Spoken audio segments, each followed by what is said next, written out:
화장품 만드는 여자 혜진입니다. 오늘은 제가 가지고 온 컨텐츠가요. 화장품 창업을 시작하시기 전에 소싱을 통해서 제품을 먼저 팔아보고 나서 그 다음에 나만의 브랜드로 창업을 하고 싶어 하시는 분들이 꽤 많이 있습니다. 브랜드들을 소싱하는 방법, 그리고 브랜드를 소싱할 때 유명 브랜드를 소싱할까, 무명 브랜드를 소싱할까 고민하시는 분들을 위해서 이 컨텐츠를 준비했습니다. 우선은 제가 유명 브랜드를 소싱하고 싶으신 분들 같은 경우에는 어떤 장점과 단점이 있을지 말씀을 드리려고 합니다.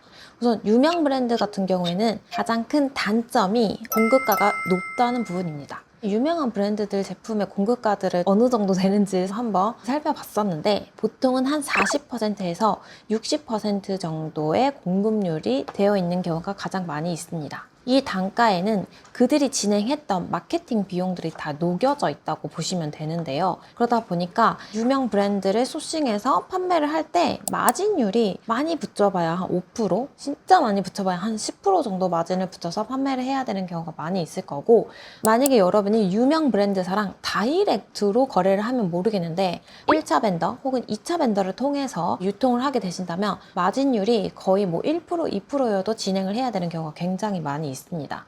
한마디로 유명 브랜드는 단가적인 부분에 있어서 메리트가 별로 없다는 게 좀 단점이 될 수도 있고, 장점이 뭐냐면 많은 해외 바이어분들이 엄청 찾아요. 그래서 유명 브랜드를 나 납품할 수 있어 라고 말하는 것만으로도 그들의 관심을 가질 수도 있고, 그리고 유명 브랜드 제품은요 마케팅을 하지 않아도 현지에서 잘 팔리는 경우가 대다수입니다. 그러다 보니까 마케팅을 따로 하지 않아도 되는 게 엄청 큰 장점이 될 수 있어요.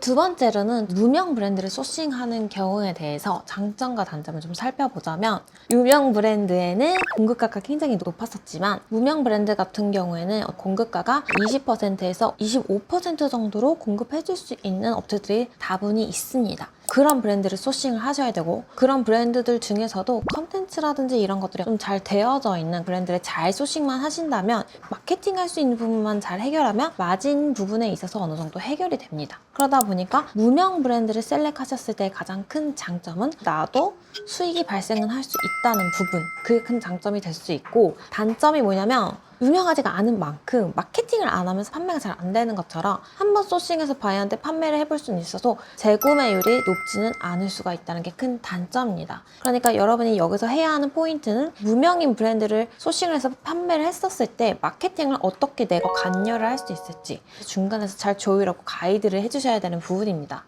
그리고 어쨌든 내가 마진을 좀 챙기기 위해서라면 또 공급률을 잘 줄 수 있는 그런 업체를 찾으셔야 되는 게 관건이 될 수 있습니다. 무명 브랜드 같은 경우에는 단점이 또 하나가 더 있는데요. 이제 무명 브랜드다 보니까 빨리 망할 수가 있어요. 유명한 브랜드들 같은 경우는 어쨌든 이 브랜드가 끝까지 유지되는 건 있겠지만 잘 알려져 있지 않은 무명 브랜드를 소싱해서 판매를 하다가 중간에 단종을 한다거나 끊기게 되는 리스크는 조금 있다는 부분을 감안을 하고 진행을 하셔야 됩니다.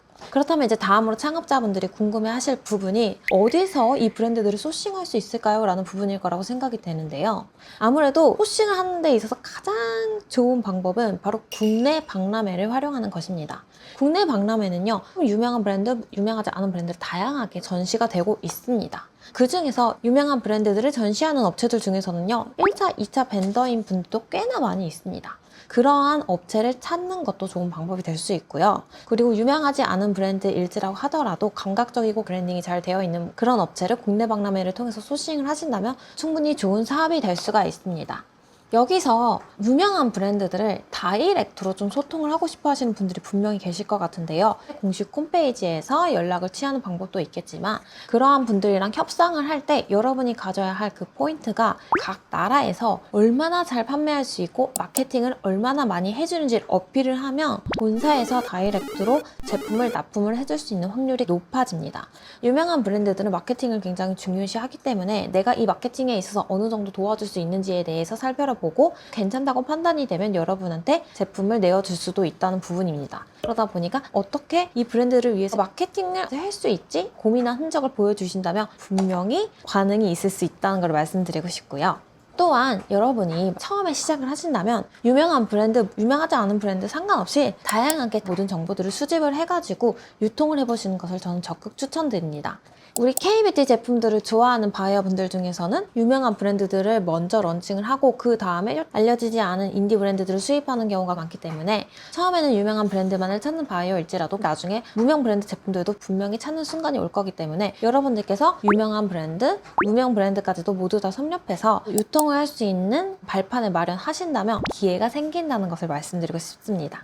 오늘의 영상이 여러분들께 도움이 되셨기를 바라며 다음 시간에도 알차고 좋은 정보 가지고 돌아오도록 하겠습니다. 감사합니다.